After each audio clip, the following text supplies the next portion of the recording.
Bismillahirrahmanirrahim.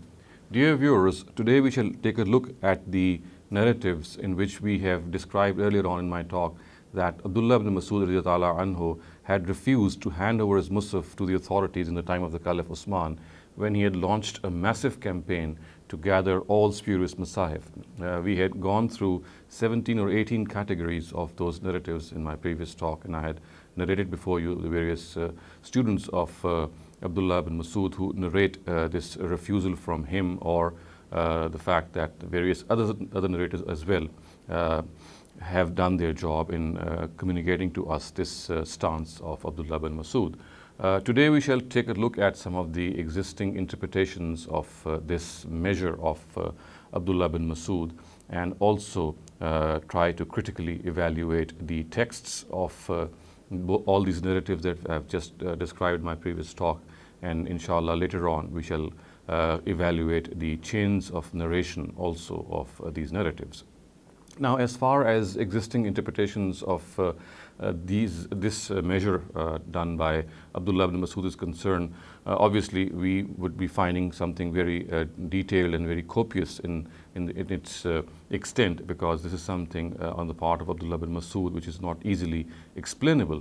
Thus, for example, we find an authority like Hafiz ibn Hajar in his Fathul Bari saying that there can be two interpretations of Ibn Masud's stance. One of them was that he actually did not want the whole Ummah to be unified on one Mushaf, and he thought that he did not agree with Usman's initiative in unifying the Ummah.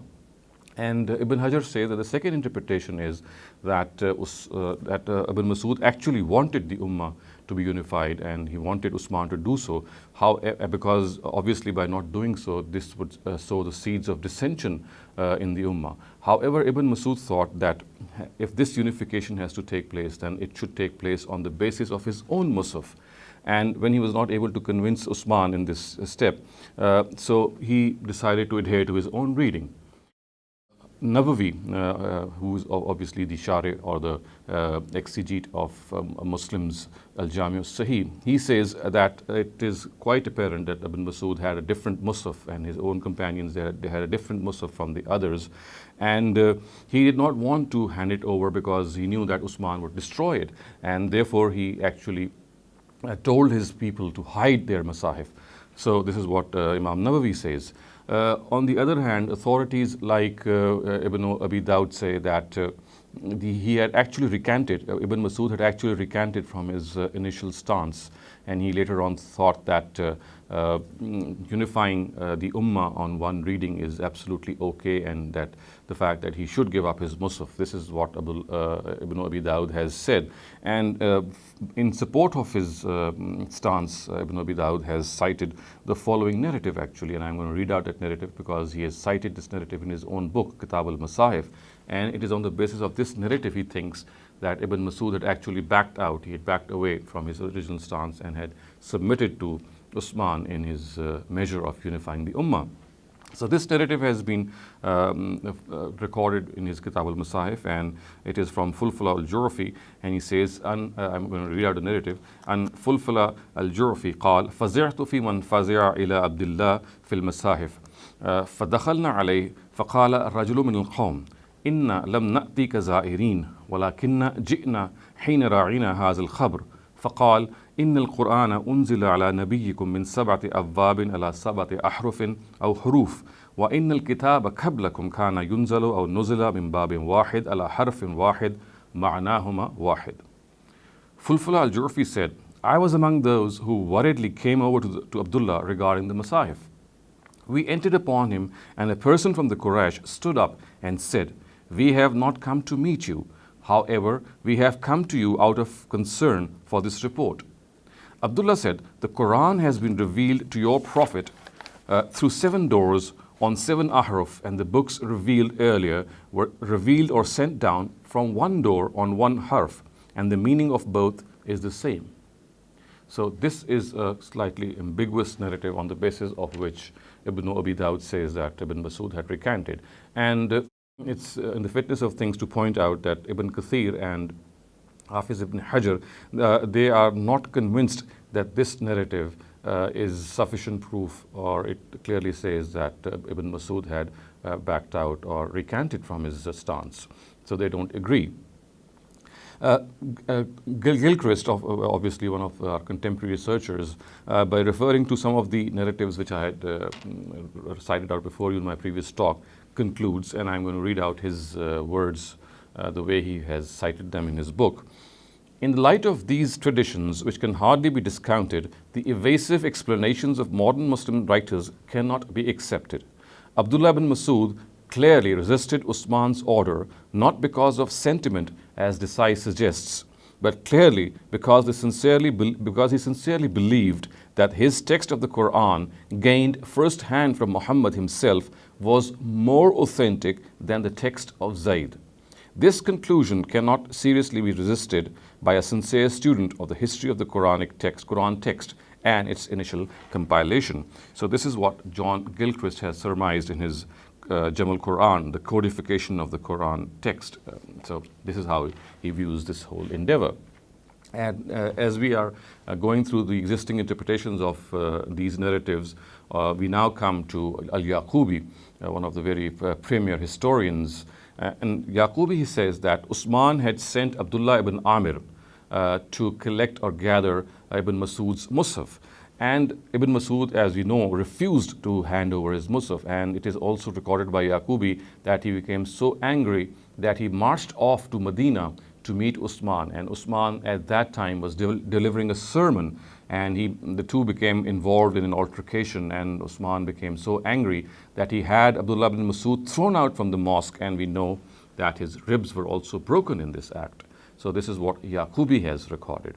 Now, Nordike and Schawley in their Geschichte, they cast doubt on this episode narrated by Al-Yaqubi, and they say that Abdullah ibn Amr at that time was actually the governor of Basra, and the governor of Kufa was Abdullah ibn Sayyid ibn al-As, and Abdullah ibn Masud was at that time residing in Kufa. So it is highly improbable that a governor of Basra be sent to collect the Mushaf when the governor of the place where Abdullah ibn Masud himself was residing was Sayyid ibn al-As.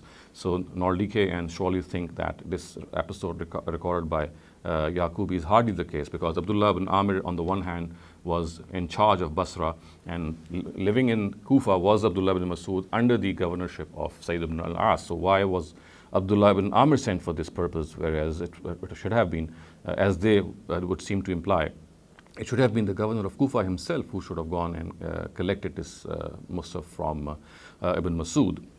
Now, as far as Tamanna Imadi is concerned, he also raises doubt on these narratives, and he says that his first or very primary critique is that the verse cited by Ibn Masud whilst he was telling his companions to hide the Masahif is extremely improper, and such is the impropriety of the verse, which of course we know is a verse of Surah Al Imran, and the words are وَمَا كَانَ لِنَبِيٍّ أَن يَغُلَّ وَمَنْ يَغْلُلْ يَأْتِي بِمَا غَلَّ يَوْمَ الْقِيَامَةِ. So what Tamanna Imadi is actually trying to point out is that ghalla in Arabic does not mean to hide, as generally understood or translated perhaps.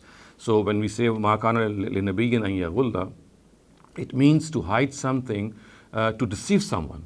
And he says that is entirely unbecoming of a prophet of God, because obviously we know that this verse has been revealed in context regarding the Prophet Muhammad sallallahu alaihi wasallam, and I shall dwell upon it later on in more detail. But for the moment, Tamanna says that ghalla, the way it has been cited here, has actually been cited in the Quran to absolve the Prophet Muhammad sallallahu alaihi wasallam of insincerity or hiding something. And he says that the word ghalla here actually means to hide something as an act of ill will to some people. So Abdullah ibn Masud could not have cited this verse at all, because this verse is specific in nature to the Prophet Muhammad sallallahu alaihi wasallam. And if the word ghalla is construed to mean hide, it would be an erroneous translation, because ghalla actually means to hide something out of ill will.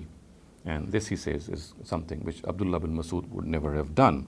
The second critique which Tamanna Imadi cites is that why did Abdullah ibn Masud be so harsh on Zayd ibn Sabit because Zayd had been appointed to write the Masahif, or was the person whom Usman had chosen to unify the reading, because he says that in the times of Caliph Abu Bakr, it was actually Abu Bakr radhiyallahu anhu and Umar radhiyallahu anhu who had decided that Zayd would be the person who should write out the Masahif. So therefore, it is surmised by Tamanna that this critique by Abdullah ibn Masud, which is directed towards Zayd ibn Sabit, should have actually been directed towards Abu Bakr and Umar, because it was they who had initially asked Zayd to write down the Masahif.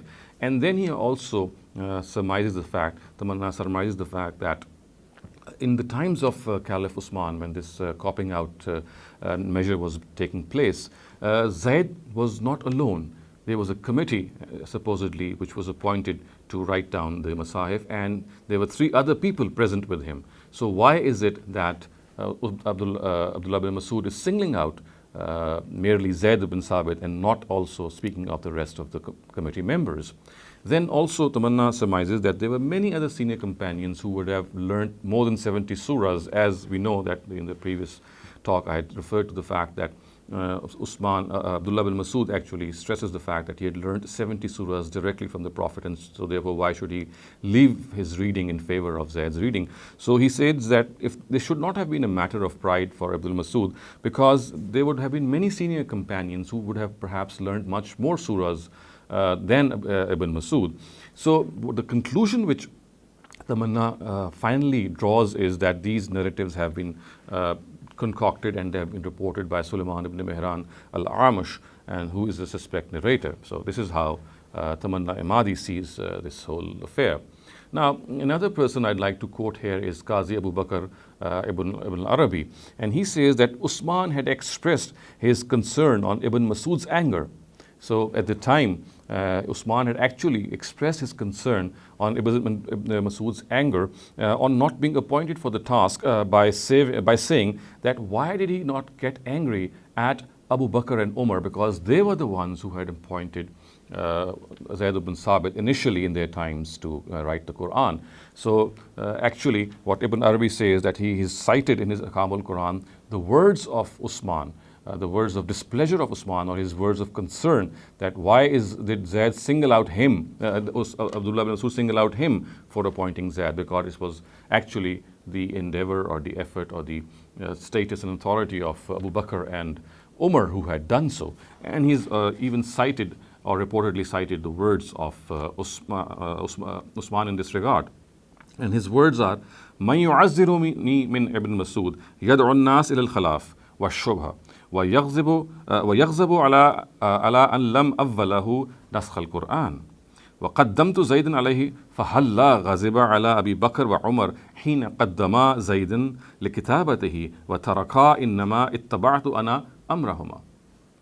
So this is what he has cited with reference to Usman Ibn Arabi. So he says that who will present my justification to Ibn Masud? These are the words of Usman. So who will present my justification to Ibn Masud, who is calling people towards skepticism and dispute and is angry and with me for not appointing him to copy the Quran and giving Zayd preference over him? So this is how in anguish we find Usman responding. And he goes on, why did he not express his anger over Abu Bakr and Umar when they entrusted Zayd with writing down the Mushaf and left him out? I merely followed their footsteps. So Usman is saying that he is merely following what Abu Bakr and Umar anhum before him had actually gone about to do. So why is that Ibn Masud is singling him out and censuring him for appointing Zayd? So this is how Ibn Arabi has cited the view of Usman in his Ahkam al-Quran. So viewers, there are a couple of other people as well who have given their own interpretation, but by and large, this is how our previous scholars view the stance adopted by Abdullah ibn Masud in this regard. Now is the time that I would now come and try to analyze the text of the narrative and see the questions which arise on the text of the narrative. But viewers, before I raise the questions which arise on the text of the narrative, because we have gone through a number of narratives, it seems in order that I summarize the whole scenario before you in the light of all those narratives, so that the complete picture comes before you as to what exactly did Abdullah ibn Masud do in various steps that he adopted in finally not handing over his Mushaf to the authorities. So I am now going to just summarize these points before you, and this summary will be in the light of those narratives. You can refer back to those narratives, but I'm just going to hint the number of that narrative, or if there are more than one narratives, I'll point out more than one narratives, so that you can have a complete summary of what actually can be gathered from those 18 variants that I had read out in my previous talk. So, number one, when Huzaifa saw people reading the Quran differently according to the reading of various companions, he opined in the presence of Abdullah bin Masud that he would ask Usman to unify the reading. Ibn Masud expressed his severe displeasure at this proposal. So this is point number one, and this, viewers, can be gathered from the narrative of category number one. Number two, later when Usman was convinced by Huzaifa to unify the reading, Abdullah bin Masud was asked to hand over his Mushaf to state authorities. However, he resisted and said that he will never do so, and this, viewers, can be seen from the narratives of categories 2 and 12. And in this regard, we do find category number 17 giving a very contradictory account, and we shall see that also. Now, point number 3 is, I'm summarizing this whole endeavor, as I said. So we have reached point number 3. So point number 3 is, not only did Abdullah ibn Masud show resistance in handing over his own Mushaf, he even asked the people of Kufa to hide their Masahif as well. And this, viewers, is evident from categories 4, 7, 12, and 16. Number 4. Abdullah bin Masud is also said to have expressed his displeasure at not being appointed in place of Zayd for the all-important task of writing out the Masahif, and this, viewers, is evident from category number 7. Number 5. This is the 5th point of the summary that I'm just describing before you. Abdullah ibn Masud is also reported to have remarked that why should he forsake his reading in favor of Zayd's reading when he himself learnt a little more than 70 surahs directly from the Prophet Muhammad sallallahu alaihi wasallam and learnt them when Zayd was a little boy. So these are the 2 remarks. As far as the fact that he learnt them directly from the Prophet, we find this to be present in category number 2, 4, the variant 1 of category number 6, then category 9, category 11, category 12, and category 15. Now, as far as the fact is concerned that he said that he learned them when Zayd was a little boy, we can find this mention in category number 7 and category number 15. So category number 7 and 15 say that he learned these surahs when Zayd was not even born and he was in the loins of his father, who was a disbeliever. If you remember, I had cited out those categories and those variants. Now, point number 6. Some variants say that whilst he learnt 70 surahs directly from the Prophet, he finished the rest of the Quran with Ali radiyallahu anhu. So some of them say that he had actually learned 70 from the mouth of the Prophet, and these are actually categories number 13 and 14. And as far as the category is concerned in which it is said that he had learned the rest of the Quran from Ali, this can be seen in certain variants of category number 5, and in particular the one cited by Tabarani in his Al-Mawrid al-Kabir, which is the second, which belongs to the second category of variants of category number 5. So this is, viewers, a summary of what we can see happened in those narratives which I read out before you in my previous session. Now, viewers, if we take a look at all this summary, this complete summary, we cannot but help escape forming 2 conclusions.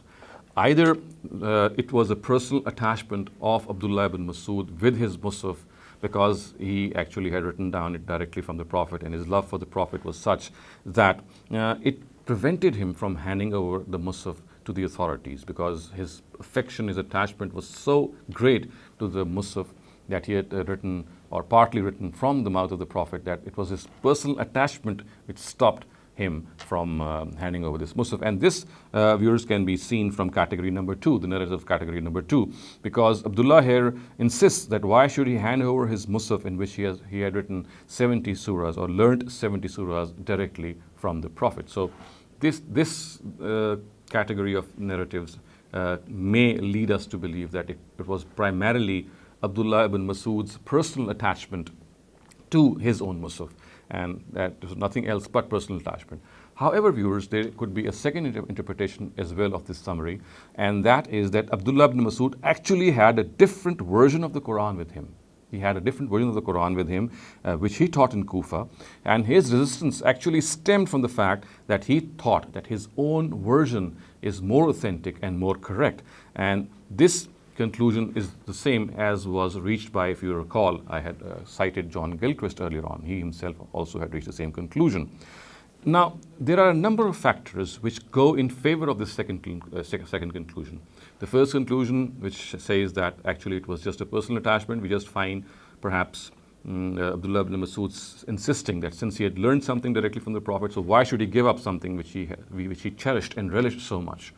But viewers, if we look up the second conclusion, we will find a larger evidence going in favor of the fact that perhaps Abdullah ibn Masud had a different version of the Quran which he thought was more authentic, more correct, and therefore he thought that he should not hand it over because he knew that it would be destroyed at the hands of Usman. Now, what are the factors which go in favor of this second conclusion? I'm just going to surmise those factors. The first factor which goes in favor of this conclusion is that Abdullah ibn Masud had expressed his severe displeasure at Huzaifa's suggestion of unifying the reading of the Quran, and we have already seen this earlier on in the category number 1 variance. We have seen how he expressed his severe displeasure, and this could have only been when he thought that unifying the reading of the Quran would make his own reading go redundant. So this is the conclusion which forces us to stare in its eyes. Now, the second point which goes in favor of this conclusion is that there is a narrative in the time of Walid ibn Uqba's governorship of Kufa, which obviously we know was between 24 and 29 Hijrah. Yazid ibn Muawiyah, in the presence of Huzaifa, heard the followers of Abdullah ibn Masud and Abu Musa al-Ashri differing with one another regarding certain readings of the Quran. And we know that there is a narrative in Kitab al-Masahif of Ibn Abi Dawud in which they differed between one another in the 196th verse of Surah Baqarah. So one of them is reported to have read, وَأَتِمُّ الْحَجَّ وَالْأُمْرَةَ لِلْبَيْتِ, which means complete the Hajj and the Umrah for the house of God.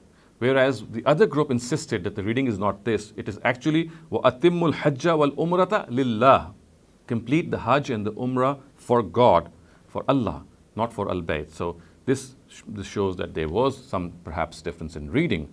Now, the third thing which also, or the third point which goes in favor of this is that there are certain statements of Abdullah ibn Masud which show that actually he had a different version of the Quran, and I'm going to cite some of those statements before you. He is actually said that why should he give up what he has learned directly from the Prophet in favor of the reading of Zayd, who was very young when Abdullah acquired 70 or more surahs from the Prophet. Thus, for example, his words are Ajaban linnas wa tarkihim qiraati wa akhzihim qiraat Zayd ibn Sabit. Strange is the matter of people, and they are giving up my reading and adopting the reading of Zayd. Similarly, there are some of the other narratives which record this. The previous one was recorded by Al-Mawjam al-Kabir of the Tabrani. Now, there are the words that I'm now going to read out is recorded by An-Nasai in his Sunan al-Kubra, and the words are Ala qirati man ta'muruni an akra. Who is the person that you are directing me to read? And then there are words like this: Fali an akra ala qirati man uhibbu ahabba ilayya min an akra ala qirati Zayd ibn Sabit. Which means, because reciting the Quran on the reading of who I hold dear is dearer to me than reciting it on the reading of Zayd, which clearly points to the fact that he thought that he had a different reading from the reading of Zayd ibn Sabit, and which of course supports this conclusion that overall perhaps Abdullah ibn Masud had a different version of the Quran with him. Now, similarly, the fourth point which goes in favor of the fact that that Abdullah ibn Masud had a different version of the Quran is that he has actually called Usman's reading, or the reading on which Usman had tried to gather the Ummah, as the Qiraat of Zayd, or the Harf of Zayd. So therefore, we find narratives which says that Atruku qiraati li qiraati Zayd. Should I give up my reading in favor of the reading of Zayd? Similarly, there are, and this narrative has been cited in Tabrani in his Mujam al-Kabir, and the next one that I'm going to cite is from Umar ibn Shabbaz Akhbar al-Madina, and the words are Ba'asa Usman radiyallahu anhu ila Abdullah an yadfa al-masahif ilayhi qala walima qala li'annahu kutiba al-Quran ala harf Zayd. Usman sent a message to Abdullah ibn Masud asking him to hand over his Mushaf to him. He inquired, why? Why should I? Usman responded, because the Quran has been written according to the Qiraat, or the Harf of Zayd. It has been written according to the Qiraat of Zayd. Similarly, viewers, there's a fifth point also which goes in favor of the fact that Abdullah ibn Masud had a different version of the Quran, and that is that he had actually frantically asked the people of Kufa, as we have seen in some of the narratives, to hide their Masahib.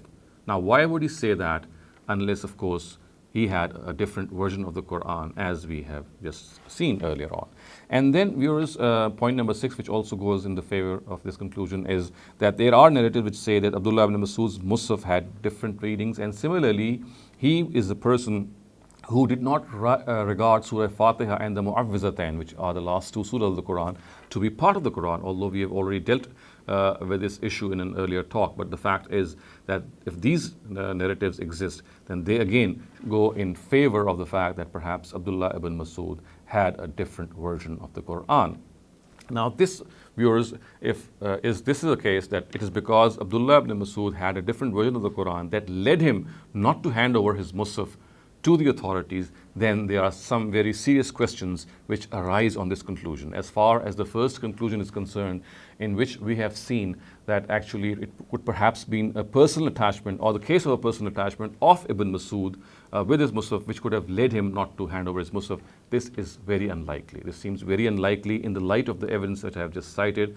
It is much more likely that if the data that I have just presented before you is true, that it was perhaps because of Ibn Masud's different version of the Quran, which did not allow him to hand over his Mushaf to the authorities. Now, if this is the case, and which seems more likely to be the case in the light of the evidence which I have just cited, there are a number of questions which arise on this issue, which arise on this conclusion. But before I present those questions, I would also like to point out that authorities like Ibn Abi Dawud, who say that Ibn Masud had actually recanted from his stance, and we had also seen that authorities like Ibn Kathir and Ibn Hajar did not agree with him. In my personal opinion, Ibn Kathir and Ibn Hajar are absolutely correct, and the narrative which has been cited by Ibn Abi Dawud hardly leads us to the conclusion that it was that he had recanted from his own view, and that he had actually submitted to Usman that he should unify the reading of the Ummah, because we see, viewers, that in those narratives we clearly see that the words of Caliph Usman which are cited by him, that the Quran had been revealed through seven doors on seven ahruf, which obviously means that he was actually admitting the fact, when this narrative was being cited, had been cited, that there was an allowance of variant readings, and that the unification of the Ummah was not the question at hand. So I would not go along with Ibn Abi Dawud's conclusion in the same way that Ibn Kathir and Hafiz Ibn Hajar have rejected it. So I too would say that it stands on extremely frail grounds. Now, viewers, let's come up to those questions which I said arise if we think, or if we conclude the fact that it was actually Abdullah ibn Masud's different version of the Quran which had stopped him or prevented him from handing over his Mushaf. So the first point which arises in my mind is that all these narratives, if this if this is the right conclusion, then all these narratives contradict reports which say that there was no difference in reading in the Quran between people of those times. Because the conclusion reached on the basis of these narratives, which I said is more strong, is that Ibn Masud had a different Quran.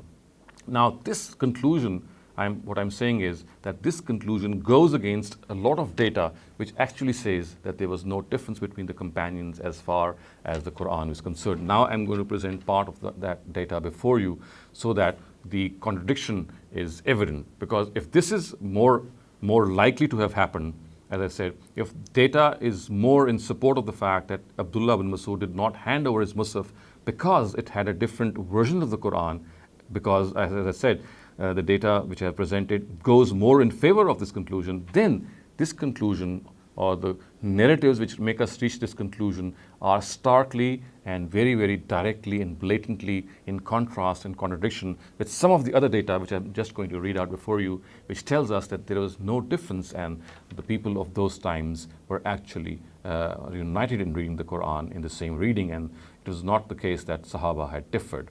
So let me cite Samura ibn Jundub. He was a companion of the Prophet, and he says that the reading of the people is according to the Al-Arza Al-Akhira. And the words are, this narrative has been recorded by Al-Hakim in his Al-Mustadrak, and the words are, An Samura raziyallahu anhu qal, عرض القرآن على رسول الله أرزات فيقولون إن قراءتنا هذه العرزة. The Quran was read out to the Prophet many times. People say our reading is the reading of the Al-Arza Al-Akhira. So what is being construed from this narrative is that in the final reading, which is called the Al-Arza Al-Akhira, or the final presentation in which the Quran was recompiled, Samura is telling us, and he is a person who is thought to have died in 58 or 59 Hijrah, around about that time. So he is a person who is telling us that our reading is in accordance with the reading of that final reading in which the Quran was read out. And he also says that the Quran was read out to the Prophet many times. So the words are, Urizal Quran ala Rasulullah arazat. It was read out many times, and the final reading which was done ultimately is the reading in which people now find themselves. Similarly, Abu Abdurrahman as-Sulami, he is a person who died in 73 Hijrah. He is the authority of Kufa. Now look what he says. كانت قراءة أبي بكر وعمر وعثمان وزيد والمهاجرين والأنصار واحدة. كانوا يقرؤون القراءة العامة وهي القراءة التي قرأها رسول الله صلى الله عليه وسلم على جبريل مرتين في العام الذي قبض فيه. وكان زيد قد شهد العرضة الأخيرة وكان يقرئ الناس بها حتى مات. The reading of Abu Bakr, and this narrative is recorded by Az-Zarkashi in his Burhan. So the reading of Abu Bakr, Umar, Usman and Zayd ibn Sabit, and that of all the Muhajirun and the Ansar was the same. So all the Muhajirun and all the Ansar, and he singled out some of the prominent people amongst them, it was the same. They would read the Quran according to the Al-Qiraat Al-Amma. This is the same reading which was read out twice by the Prophet to Gabriel in the year of his death. Zayd ibn Sabit was also present in this reading, and it is called the Al-Arza Al-Akhira, and it was this reading that he taught the Quran to people on till his death. Now, these actually are the words of a person who was a celebrated authority who sat in the mosque of Kufa for 40 years from the time of Usman till the time of Al-Hajjaj ibn Yusuf in Kufa, and he was a person who was also a companion of Abdullah ibn Masud. So these are the words of this authority. Now similarly, Muhammad ibn Sirin. Now viewers, just to recap, I am presenting before you evidence which says that the reading was of the Muhajirun, the Ansar and all the Sahaba was the same. Remember, what we are doing is we are proving or trying to prove that this data is in direct contradiction to the data which we initially thought to have reached the conclusion upon, that perhaps the narratives tell us that Abdullah bin Masud had a different codex of the Quran. But if this is true, and which seems likely because data is more in support of that, then that is in contradiction to what I'm just reading out, and which just tells us that the Quran was the same. So how can the two conclusions be true at the same time? So coming back, it is Muhammad ibn Sirin. So Muhammad ibn Sirin was an authority of Basra, And his words are, Al-Qiraat allati uridat ala nabi sallallahu alayhi wa sallam fil aam allazi qubiza fihi hiya al-Qiraat allati yaqra'uha an-nas al-yawm. Now, Ibn Sirin died in 110 Hijrah, and this quotation that I have just read out before you is from Al-Itqan of Suyuti and also found in some of the other Ulum al-Quran books. So the reading on which the Quran was read out to the Prophet in the year of his death is the same according to which people are reading the Quran today. So in his own times, this is what Muhammad ibn Sirin is citing us or telling us, that there is no difference. Another evidence in support of this is that Muhammad ibn Qab al-Qurzi, now he is a person who also died around 118 Hijrah, and he is a person who was regarded to be among the Tabi'un, and he lived in Medina. Now see what he says, and this has been recorded by Arthur Jeffrey, or in his Muqaddamatan fi Ulum al-Quran, the Kitab al-Mabani to be precise. So Ra'aytul Masahib, this is what Qab al-Qurzi is actually telling us, and he's giving us his eyewitness account. So he says, Ra'aytu Masahib Salas, Mushafan fihi qira'atu Ibn Masud, wa Mushafan fihi qira'atu Ubay, Mushafan fihi qira'atu Zayd. So he says that I saw three Masahib, a Mushaf which contained the reading of Ibn Masud, another which contained the reading of Ubay, and still another which contained the reading of Zayd. So he said that I saw these three Masahib. And then look what he says, فَلَمْ أَجِدْ فِي كُلٍّ مِّنْهَا مَا يُخَالِفُ بَعْضُهُ بَعْضًا. In none of them did I find anything contradictory to one another. So all these three Mushafs matched completely with one another. The Mushaf of Ubay, the Mushaf of Zayd, and the Mushaf of Abdullah bin Masud, three very, very famous authorities of the time of the Prophet, having exactly the same reading. So viewers, this is my first point of contention, that if that conclusion is correct, that Ibn Masud had a different version of the Quran, and that is why he had withheld himself from handing over his Mushaf to the authorities, then that data, if true, goes in contradiction to the data that I've just presented, which says that the readings of all these companions was exactly the same and there was no difference.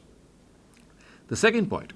The second point that I'm going to present before you is that if these narratives are compared with the narratives which tell us that Abdullah ibn Masud was a witness to the Al-Arza Al-Akhira. Now we know that there are certain narratives that I'm just going to read out before you, that Abdullah ibn Masud was a witness to that final presentation. Then there are certain questions which arise, or a basic question which arises, which I shall put forth before you later on. But let me first give you a gist or a summary of those narratives and some of the variants before you, which tell us that Abdullah ibn Masud was the person who was present in that final presentation, the Al-Arza Al-Akhira, and he was a witness to that final reading of the Quran. Thus, for example, if I just read out one of these narratives, is that this is recorded by Ahmed ibn Hanbal in his Musnad. So the words are, it says, عن أبي زبيان عن ابن عباس قال أي القراءتين تعدون أول قالوا قراءة عبد الله قال لا بل هي الآخرة كان يعرض القرآن على رسول الله صلى الله عليه وسلم في كل عام مرة فلما كان العام الذي قبض فيه عرض عليه مرتين فشهد عبد الله فعلم ما نسخ منه وما بدل. So Abu Zubyan reports from Ibn Abbas that he asked, which of the two readings do you consider as the first? People replied, the reading of Abdullah. Now he responded, no, his is the final reading. Abdullah ibn Masud's is the final reading. The Prophet would be read out the Quran each year, and the year he died, it was read out to him twice. Abdullah was a witness to this, and so he knew what was abrogated and what was changed. Viewers, mark these words. Shahida Abdullah fa'alima ma nusikha minhu wa ma buddila. He was present in that final presentation, and he knew what was abrogated and what was changed. So the question which arises in the presence of this material, and these narratives are found abundantly in many of the hadith books, that if this is the case, that Abdullah was present in the last presentation of the Quran, the final presentation, then instead of boasting about the fact that he had learnt 70 surahs directly from the mouth of the Prophet, What he should have perhaps boasted, if at all the need arose, was that he was the person who was present in the final reading of the Quran, in which he heard the whole of the Quran, and he also witnessed what was abrogated, what was changed, what was altered. So, hearing the complete Quran and also being informed of what was abrogated is a much more coveted position than just saying that he had learned 70 surahs from the mouth of the Prophet. So, if he had to boast something, why did not he say that I had witnessed the final presentation, I was the person who was there, and therefore I saw what was abrogated, I knew what was abrogated, it is in my mind, and therefore I'm not going to give up my Mushaf because I was the person who was witness to the final presentation. We don't find that. And we even find a narrative which says that Ibn Masud twice read out the Quran to the Prophet in his final year. And this narrative, viewers, we can see in Ibn Asakir's Tarikh Madinah Dimashq. So this is a point which bothers me, that we find this consistent theme being run in these narratives, that Abdullah says that he had 70 surahs directly from the mouth of the Prophet. So if anything could have been a matter of pride for him, it would have been that he was present in the presentation, the final presentation, in which the whole of the Quran, not just 70 surahs, the whole of the Quran was read out before him, and he knew what was altered or changed. But he never presented this as a point in which he could have said that I would not lead my Mushaf because of this fact. And he, on the contrary, presented a much lesser thing, the fact that he just learned 70 surahs. So on the one hand are 70 surahs, which he learned from the Prophet. On the other hand is the whole of the Quran that he heard from the Prophet in the final presentation. So why didn't he come up with this plea or this pretext? This is the question which arises. So viewers, this was my second point of criticism or contention on the fact that if the conclusion is correct, that Abdullah had a different version of the Quran, then this is the question, or these are the questions which arise. So far, I have presented two questions. The third question which arises is that on the one hand, we find Abdullah ibn Masud opposed to the idea of Usman in unifying the Ummah. He is absolutely opposed. And he says that why should he give up his reading in favor of Zayd ibn Sabit? Whereas on the other hand, he is also expressing his anger, his disappointment that he himself should have been appointed. And had this been the case, he would have been instrumental in unifying the Ummah on his own reading. So why is the fact that on the one hand he is disgruntled that why is Usman unifying the Ummah? And on the other hand, he is also expressing his anger that if anyone had to be selected, it should have been himself.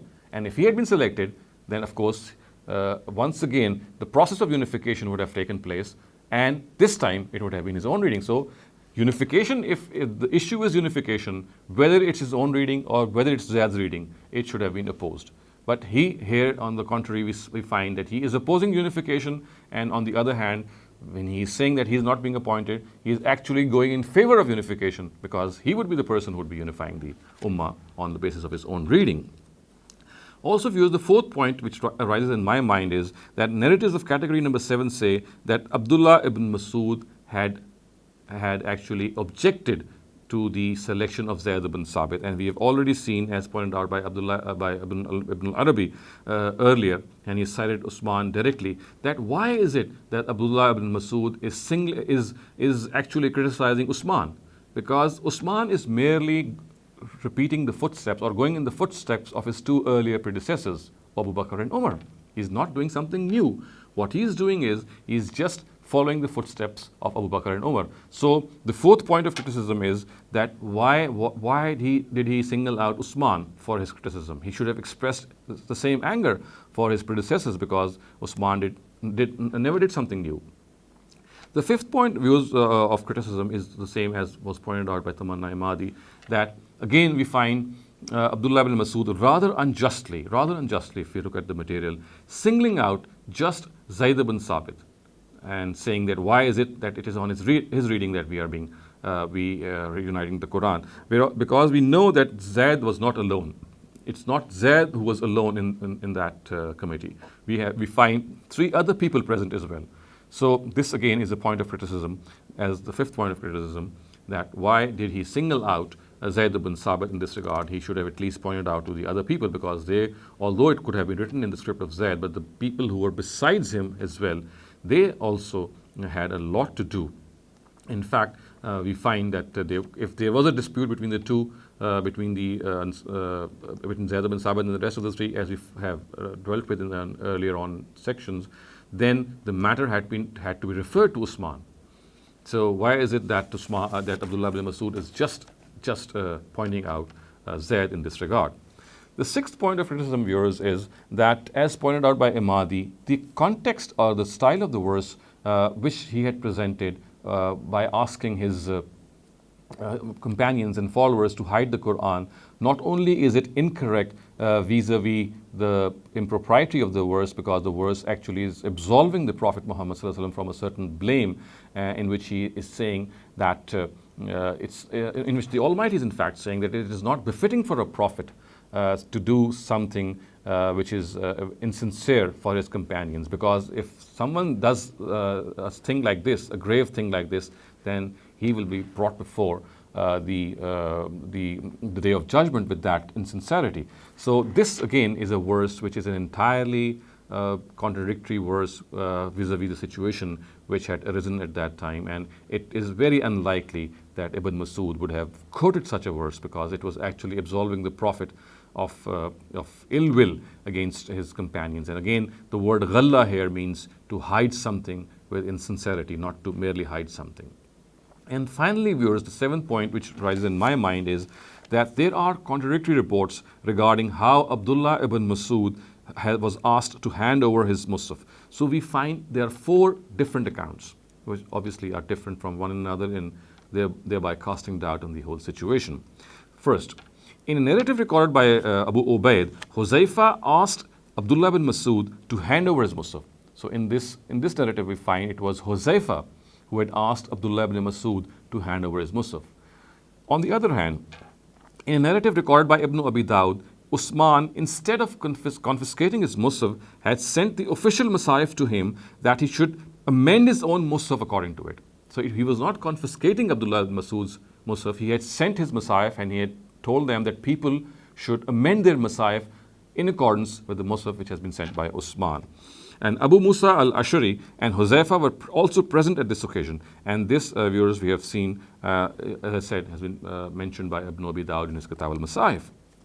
Thirdly, according to a report which has been recorded by Al-Yaqubi, Usman had sent, and I've already referred to this earlier, that Usman had sent Abdullah ibn Amir around 30 Hijrah to Ibn Masud to obtain the Musaf. So this is a third version. And finally, the fourth version is recorded by Ibn Asakir. He has recorded that Usman had sent the Mushaf he had prepared to Sayyid ibn al-As. Upon its arrival, Sayyid sent a message to Ibn Masud to hand over his Mushaf to him. Ibn Masud replied that he can take his Mushaf, but he can take that which is in his heart. Although he can confiscate his Mushaf, but whatever is in his heart, he cannot erase that. Sayyid did not press him further and said he cannot force him, and it is up to him to submit to this measure adopted by the Muslim collectivity, or he can differ with them. So in his fourth contradiction is that actually Sayyid did not press Abdullah ibn Masud. When he actually resisted, it seems that Sayyid here had submitted to Abdullah ibn Masud, and he said, okay, it's up to you if you don't hand it over. So viewers, these are some of the contradictions also which arise on the narrative. So all in all, these are the questions which I have set forth before you, which clearly are in contradiction to our conclusion, which is much more worthy of being accepting, which says that Abdullah ibn Masud had a different version of the Quran, because this is what the narrative says. And if that is correct, as I said, then these are the points which contradict that conclusion. And in the presence of any sound answer which exists regarding these contradictions, we cannot accept that conclusion as well. So in the next episode, inshallah, I'll take up the chain of narration of these narratives, and then we shall finally see how these chains of narration stand up to the test of historical criticism, and then finally we shall inshallah reach our conclusion, which, although in the case of matn criticism is pretty clear that these narratives cannot be accepted, but at the same time, as I said, I shall also take a look at the chains of narration of how these narratives have been reported. أقول قولي هذا واستغفر الله لي ولكم ولسائر المسلمين والمسلمات.